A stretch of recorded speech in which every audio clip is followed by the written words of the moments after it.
आज हम सीखने जा रहे हैं कुछ इंपॉर्टेंट मेट्रिक्स जो फेसबुक एड्स के लिए बहुत ज्यादा इंपॉर्टेंट है, क्योंकि आगे आने वाले वीडियोस में कई सारे ऐसे मेट्रिक्स की मैं बात करूंगी जो आपको समझना जरूरी है, वरना आप उस वीडियो का कॉन्टेक्स्ट अच्छे से नहीं समझ पाओगे। अब देखो, मेट्रिक्स की अगर मैं बात करूँ ना, तो फेसबुक की ऑफिशियल वेबसाइट पर आपको 50-60 मेट्रिक्स मिल जाएंगी, बट हम इतनी सारी मेट्रिक्स की बात नहीं करने वाले हैं। मैं एक प्रॉपर पीडीएफ बना के वो तो आपको मेल कर ही दूंगी।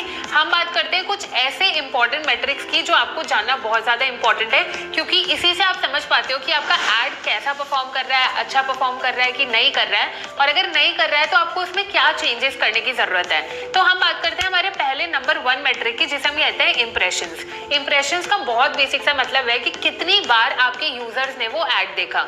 ये मैं आपको एक छोटे से एग्जाम्पल के साथ समझाती हूँ। फॉर एग्जाम्पल, मैंने एक एड रन किया जिसे एक यूजर ने देखा, तो मेरा जो इंप्रेशन हो जाएगा वो एक इंप्रेशन हो जाएगा।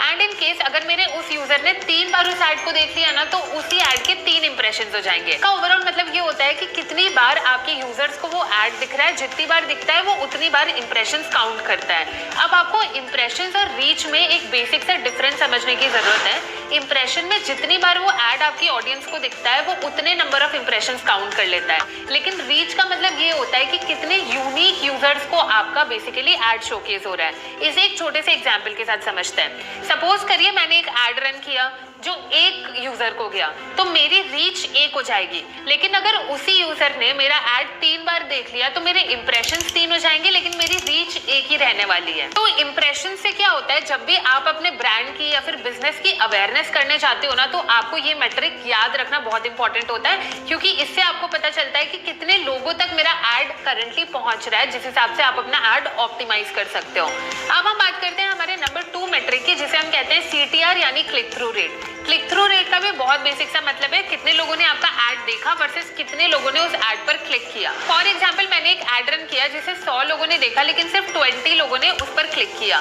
तो मेरा जो क्लिक थ्रू रेट हो जाएगा वो 20% हो जाएगा। क्लिक थ्रू रेट का बेसिक सा फॉर्मूला होता है कि आपको कितने नंबर ऑफ क्लिक्स मिले divided by total number of impressions into 100। जितना ज्यादा आपका सीटीआर होता है, इसका मतलब ये है उतना ही ज्यादा अच्छा आपका एड परफॉर्म कर रहा है। अब बात करते हैं हमारे नंबर 3 इंपॉर्टेंट मैट्रिक की, जिसे हम कहते हैं कन्वर्जन रेट। कन्वर्जन रेट आपको समझ ही आ रहा होगा, कितने लोगों ने आपकी एड पर क्लिक किया वर्सेस कितनी आपको सेल्स आई। जैसे फॉर एग्जांपल, अगर आपने कोई प्रोडक्ट सेल करने के लिए एड रन किया होगा तो कितने लोगों ने प्रोडक्ट खरीदा, या फिर फॉर एग्जांपल आपने अगर वेबिनार पे साइन अप करने का एक एड रन किया होगा तो कितने लोगों ने वेबिनार पर साइन अप किया, या फिर आपने कोई एक ऐसा एड रन किया होगा जहां पर आप चाहते हो कि लोग आपके ऐप को डाउनलोड करें, तो यहाँ पर आप देखोगे कि कितने लोगों ने मेरे ऐप को डाउनलोड किया। इसे भी एक छोटे से एग्जांपल के साथ समझाती हूँ। फॉर एग्जांपल, मेरे ऐड पर पिछली बार 20 लोगों ने क्लिक किया था, लेकिन सिर्फ 2 लोगों ने परचेजिंग की, तो जितने लोगों ने परचेजिंग की divided by total number of clicks you got into 100 is called conversion rate. मतलब यहाँ पर मेरा कन्वर्जन रेट 10% का आता है। जितना ज्यादा आपका कन्वर्जन रेट होता है उतना ही ज्यादा अच्छा आपका एड परफॉर्म कर रहा है, और अगर आपका कन्वर्जन रेट लो जाता है, इसका मतलब ये है कि आपको अपने एड में कुछ ना कुछ चेंजेस करने की जरूरत है। इसे मैं आपको एक और छोटे से एग्जांपल से समझाती हूँ। सपोज करिए आपने एक एड रन किया जहां पर आप चाहते हो कि आपके वेबिनार पर लोग साइन अप करें। आपने जो वेबिनार का एड रन किया उसे 1000 लोगों ने क्लिक किया, लेकिन आपको साइन अप टोटल 50 मिले, तो यहाँ पर जो आपका कन्वर्जन रेट हो जाएगा वो 5% का हो जाएगा। तो ऐसे आप कैलकुलेशन करके समझ सकते हो कि आपका एड अभी कैसा परफॉर्म कर रहा है और आपको क्या चेंजेस करने की जरूरत पड़ेगी। अब हम बात करते हैं हमारी नेक्स्ट मैट्रिक की, which is cost per click. Cost per click यानी सीपीसी बहुत बेसिक सा मतलब है कि आप फेसबुक को एक एड पर क्लिक लाने के कितने पैसे दे रहे हो। इसका भी एक बहुत सिंपल सा फॉर्मूला है जिसे आप कैलकुलेट कर सकते हो। आपने कितना एड स्पेंड किया डिवाइडेड बाय आपको कितने क्लिक्स मिले। मैं आपको इसे एक छोटे से एग्जांपल के साथ समझाती हूँ। फॉर एग्जांपल, मैंने एक 100 रुपए बजट से एड रन किया और उससे मुझे 200 क्लिक्स आए अपने एड पर, तो 100 डिवाइडेड बाय 200 विच इज 0.5, तो मेरा जो कॉस्ट पर क्लिक हो जाएगा वो 0.5 हो जाएगा।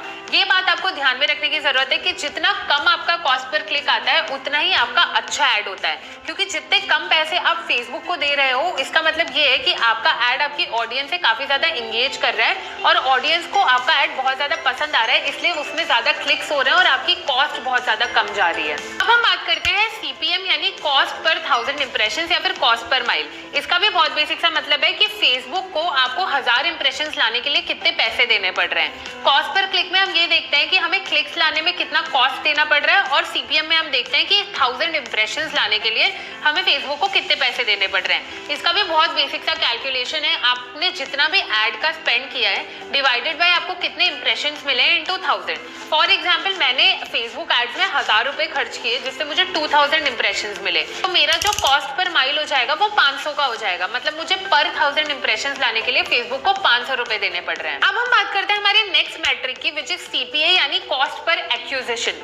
इसका भी बहुत सिंपल सा मतलब है कि एक परचेज या फिर एक एक्शन लाने के लिए आपको फेसबुक को कितने पैसे देने पड़ रहे हैं। अब वो एक्शन कुछ भी हो सकता है। अगर आप कोई प्रोडक्ट सेल कर रहे हो तो एक परचेज आने में आपको फेसबुक को कितने पैसे देने पड़ रहे हैं। अगर आप चाहते हो लोग आपका ऐप डाउनलोड करें तो एक ऐप डाउनलोड के लिए आपको फेसबुक को कितने पैसे देने पड़ रहे हैं। अगर आप साइन अप चाहते हो तो वहां पर वैसी कैटेगरी काम करती है। अगर आप लीड जनरेशन कर रहे हो तो वहां पे आप वैसे कैलकुलेट करते हो।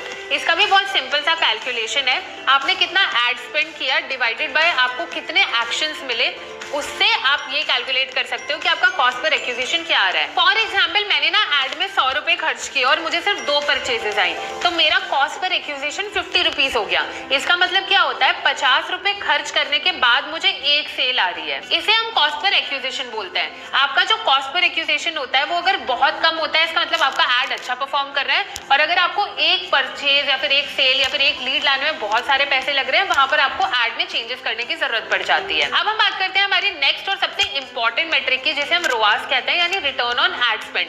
ये यूजुअली बहुत ज्यादा कैलकुलेट किया जाता है क्योंकि इससे पता चलता है कि आप फेसबुक पर कितना इन्वेस्ट कर रहे हो और आपको उससे कितना रेवेन्यू जनरेट हो रहा है। इसको भी कैलकुलेट करने का ना बहुत सिंपल सा मेथड है। आपने कितना रेवेन्यू जनरेट किया डिवाइडेड बाय आपका एड स्पेंड कितना था। फॉर एग्जाम्पल मैंने ना एड में 200 रुपए का स्पेंड किया और उससे मुझे 1000 रुपए का रेवेन्यू जनरेट हुआ, तो मेरा जो रोआस है वो 5 का हो जाएगा। मतलब फेसबुक पर 1 रुपए खर्च करने पे मैं 5 रुपए का रेवेन्यू जनरेट कर रही हूँ, जिसे हम रोआस कहते हैं। आपका जो रोआस होता है ना वो जितना ज्यादा होता है उतना बेटर होता है, क्योंकि उसमें आपकी जो रिटर्न ऑन इन्वेस्टमेंट होता है ना वो काफी ज्यादा अच्छी आती है।